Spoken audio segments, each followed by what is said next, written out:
Hi ವಿದ್ಯಾರ್ಥಿಗಳೇ, ಎಲ್ಲರೂ ಕೂಡ ನನ್ನ ಚಾನಲ್ಗೆ ಸ್ವಾಗತ ಹೇಳ್ತಾ ನೋಡಿ, 23/1/2026 ರಾಜ್ಯಶಾಸ್ತ್ರಕ್ಕೆ ಪರೀಕ್ಷೆ ನಡೀತಾ ಇದೆ. ಪೂರಕ ಪರೀಕ್ಷೆ 2 ಅಂದರೆ ತುಂಬ ಇಂಪಾರ್ಟೆಂಟ್. ನಿಮ್ಮ ಪೂರಕ ಪರೀಕ್ಷೆಗೆ ಮತ್ತು ನಿಮ್ಮ ಬೋರ್ಡ್ ಪರೀಕ್ಷೆಗೆ ಬರುವಂತಹ ಮೋಸ್ಟ್ ಇಂಪಾರ್ಟೆಂಟ್ ಪ್ರಶ್ನೆಗಳು ನಾನು ಭಾಗ 1, ಭಾಗ 2, ಭಾಗ 3ಯಲ್ಲಿ ಹೇಳ್ಕೊಟ್ಟಿದ್ದೇನೆ. ಬನ್ನಿ ಹಾಗಾದರೆ ಮೊಟ್ಟ ಮೊದಲು ಮಲ್ಟಿಪಲ್ ಚಾಯ್ಸ್ ನಾವು ನೋಡ್ತಾ ಹೋಗೋದಾದರೆ, ಇಲ್ಲಿ ಈ ಕೆಳಗಿನ ಚಿತ್ರವನ್ನು ಪರಿಗಣಿಸಿ ಮತ್ತು ಅದರ ಸದಸ್ಯರಿಗೆ ಸಂಬಂಧಿಸಿದಂತೆ ಸರಿಯಾದ ಉತ್ತರವನ್ನು ಬರೀರಿ. ಅಂದರೆ 3 ಸದಸ್ಯರು ಅಂತ ಹೇಳ್ಬೋದು.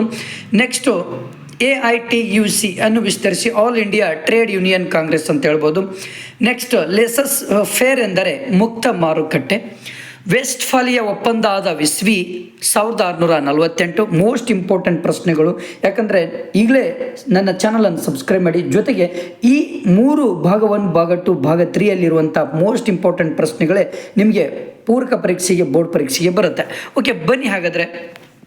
ಪೆರಿಸ್ಟ್ರೈಕ್ ಮತ್ತು ಗ್ಲಾಸ್ ನೋಟ್ಸ್ ಆರ್ಥಿಕ ಸುಧಾರಣೆಯನ್ನು ಜಾರಿಗೊಳಿಸಿದವರು ಯಾರಂದರೆ ಮಿಖಾಯೆಲ್ ಗೋರ್ಬಚೇವ್ ಅಂತ ಹೇಳ್ಬೋದು. ಕೆಳಗಿನ ಪ್ರಶ್ನೆಗಳಿಗೆ ಖಾಲಿ ಬಿಟ್ಟ ಸ್ಥಳ ಭರ್ತಿ ಮಾಡಿ. ಅಂದರೆ ಇಲ್ಲಿ ರಾಷ್ಟ್ರಪತಿ 2010, NSG 1985 ಮೇಧಾ ಪಾಟ್ಕರ್ ಅಂತ ಇದ್ದಾರೆ. ಇಲ್ಲಿ 6ನೇ ಪ್ರಶ್ನೆಗೆ ಡ್ಯಾಶ್ ರಂದು ಪಕ್ಷಾಂತರ ನಿಷೇಧ ಕಾಯ್ದೆ ಜಾರಿಗೆ ಬಂದಿತ್ತು 1985. ಡ್ಯಾಶ್ ರವರು ನರ್ಮದಾ ಬಚಾವ್ ಆಂದೋಲನದ ನಾಯಕರಾಗಿರುವವರು ಮೇಧಾ ಪಾಟ್ಕರ್.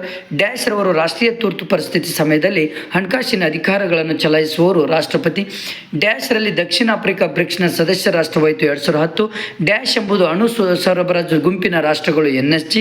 ನೆಕ್ಸ್ಟ್ ಹೊಂದಿಸಿ ಬರೆಯರಿಯಲ್ಲಿ ಭಾರತ ರಾಷ್ಟ್ರೀಯ ಕಾಂಗ್ರೆಸ್ ಯಾವುದು ಅಂದರೆ UDHR.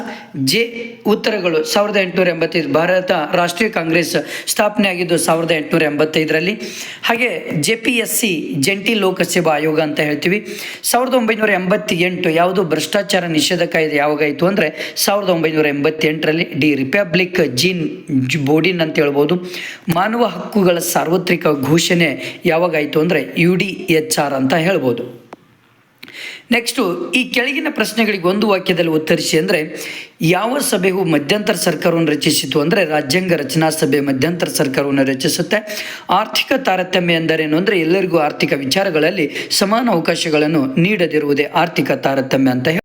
ಸಾವಿತ್ರಿಬಾ ಫುಲೆರವರು ಯಾವ ರಾಜ್ಯಕ್ಕೆ ಸೇರಿದವರು ಅಂದರೆ ಮಹಾರಾಷ್ಟ್ರ. ಭಾರತ ಸಂವಿಧಾನದ ಯಾವ ವಿಧಿಯು ವಿದೇಶಾಂಗ ನೀತಿಯ ಬಗ್ಗೆ ಉಲ್ಲೇಖಿಸುತ್ತದೆ ಅಂದರೆ 51ನೇ ವಿಧಿ. ಬಾಂಗ್ಲಾದೇಶ ಎಂದು ಉದಯಿಸಿತು 1971ರಲ್ಲಿ. ಬಾಂಗ್ಲಾದೇಶ ಜನ್ಮ ತಾಳುತ್ತೆ. ಹಾಗೆ ಭಾಗ ಬಿದಲ್ಲಿ 2 ಅಂಕದ್ದು ಮೋಸ್ಟ್ ಇಂಪಾರ್ಟೆಂಟ್ ಪ್ರಶ್ನೆಗಳು. ಏಕಪಕ್ಷ ಪದ್ಧತಿ ಎಂದರೇನು ಉದಾಹರಣೆ ಕೊಡಿ ಅಂತ ಹೇಳ್ತಾರೆ. ಇಡೀ ದೇಶಾದ್ಯಂತ ಕೇವಲ ಒಂದೇ ಪಕ್ಷ ಅಸ್ತಿತ್ವದಲ್ಲಿದ್ದರೆ ಅದನ್ನು ಏಕಪಕ್ಷ ಪದ್ಧತಿ ಎನ್ನುತ್ತೇವೆ. ಚೀನಾ ದೇಶದ ಕಮ್ಯುನಿಸ್ಟ್ ಪಕ್ಷ ಅಂತ ನಾವು ಹೇಳ್ಬೋದು. ಕೇಂದ್ರ ಲೋಕಸೇವಾ ಆಯೋಗದ ಸದಸ್ಯರಿಗಿರುವ ಅರ್ಹತೆಗಳ್ಯಾವುವು ಅಂದರೆ ಒಟ್ಟು ಸದಸ್ಯರಲ್ಲಿ ಅರ್ಧದಷ್ಟು ಸದಸ್ಯರು 10 ವರ್ಷ ಆಡಳಿತ ಸೇವಾ ಅನುಭವ ಹೊಂದಿರಬೇಕಾಗುತ್ತೆ. ಉಳಿದ ಅರ್ಧ ಸದಸ್ಯರ ಅನುಭವದ ಬಗ್ಗೆ ಯಾವುದೇ ವಿವರಣೆ ಇರೋದಿಲ್ಲ. ಕೆಳಗಿನ ಚಿತ್ರವನ್ನು ಗುರುತಿಸಿ ಮತ್ತು ಅದರ ಸೇವೆಗಳನ್ನು ತಿಳಿಸಿ ಅಂತ ಹೇಳ್ತಾರೆ. ಇದು ಕೇಂದ್ರ ಸಚಿವಾಲಯ. ಇದರ ಸೇವೆಗಳು ಏನಂದರೆ, ಸಚಿವಾಲಯ ಎಂದರೆ ಕಾರ್ಯದರ್ಶಿಯವರ ಕಚೇರಿ ಎಂಬ ಅರ್ಥ ಕೊಡುತ್ತದೆ. ಆಡಳಿತದ ಉದ್ದೇಶದಿಂದ ಸರ್ಕಾರವನ್ನು ಸಚಿವರು ಮತ್ತು ಇಲಾಖೆಗಳೆಂದು ವಿಭಾಗಿಸಲಾಗಿದೆ. ಸಚಿವರು ಮತ್ತು ಇಲಾಖೆಗಳೆರಡನ್ನೂ ಸೇರಿಸಿ ಸಚಿವಾಲಯ ಎಂದು ಕರೆಯುತ್ತಾರೆ.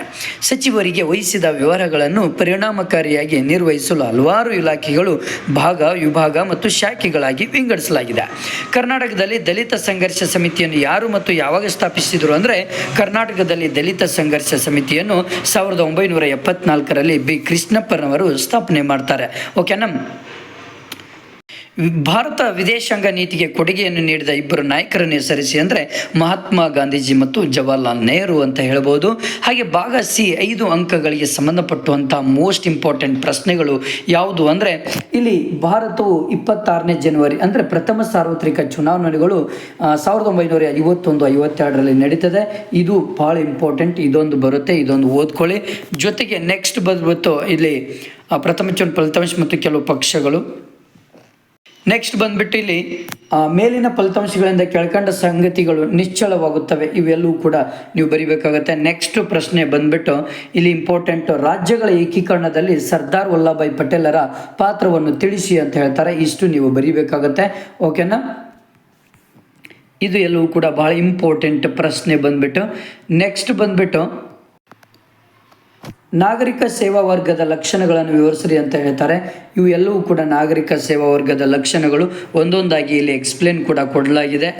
ಮೊದಲನೇದು ವೃತ್ತಿನಿರತ ವರ್ಗ, ಅಧಿಕಾರ ಶ್ರೇಣಿ ಪದ್ಧತಿ, ರಾಜಕೀಯ ತಾಟಸ್ಥ್ಯ ಮತ್ತು ಅನಾಮಧೇಯ, ನಿಷ್ಪಕ್ಷಪಾತತೆ, ಕಾರ್ಮಿಕ ಚಳುವಳಿಯ ಕಾರಣಗಳ್ಯಾವು, ಕಾರ್ಮಿಕರ ಹಿತಾಸಕ್ತಿ ನಿರ್ಲಕ್ಷ್ಯ, ಉದ್ಯೋಗಿಗಳ ಕಡೆಗಣನೆ ಇವೆಲ್ಲವೂ ಕೂಡ ಬರ್ತವೆ. ಇದು ತುಂಬ ಇಂಪಾರ್ಟೆಂಟ್ ಪ್ರಶ್ನೆ ಇದು. ಓಕೆನಾ? ಇಂಪಾರ್ಟೆಂಟ್ ಯಾವುದು ಅಂದರೆ ರಾಷ್ಟ್ರ ನಿರ್ಮಾಣಕ್ಕೆ ಎದುರಾಗುವ ಅಡಚಣೆಗಳನ್ನು ವಿಮರ್ಶಾತ್ಮಕವಾಗಿ ವಿವರಿಸ್ರಿ ಅಂತ ಹೇಳ್ತಾರೆ. ಇದು ಕೂಡ ತುಂಬ ಇಂಪಾರ್ಟೆಂಟ್. ಇವುಗಳನ್ನು ಒಂದೊಂದಾಗಿ ನೀವು ಎಕ್ಸ್ಪ್ಲೇನ್ ಮಾಡಬೇಕಾಗತ್ತೆ. ಬಡತನ, ಜನಸಂಖ್ಯೆ ಸ್ಫೋಟ, ಪ್ರಾದೇಶಿಕ ಅಸಮತೋಲನ, ಸಾಮಾಜಿಕ ಮತ್ತು ರಾಜಕೀಯ ಕ್ಷೋಭೆ, ರಾಜಕೀಯ ಬಿಕ್ಕಟ್ಟು ಇವೆಲ್ಲವೂ ಕೂಡ ತುಂಬ ಇಂಪಾರ್ಟೆಂಟ್ ವಿತ್ ಎಕ್ಸ್ಪ್ಲೇನ್ ಕೂಡ ಇದೆ. ಇವೇ ಪ್ರಶ್ನೆಗಳೇ ನಿಮಗೆ ಅಲ್ಲಿ ಬರೋದು. ಇಷ್ಟು ಇಂಪಾರ್ಟೆಂಟ್. ಇನ್ನೊಂದು ಪ್ರಶ್ನೆ, ಸಮ್ಮಿಶ್ರ ಸರ್ಕಾರದ ಅವಗುಣಗಳು ಯಾವುವು ಅಂದರೆ ಅರ್ಥ ಇವು ಅವಗುಣಗಳು ಇಲ್ಲಿದ್ದಾವೆ.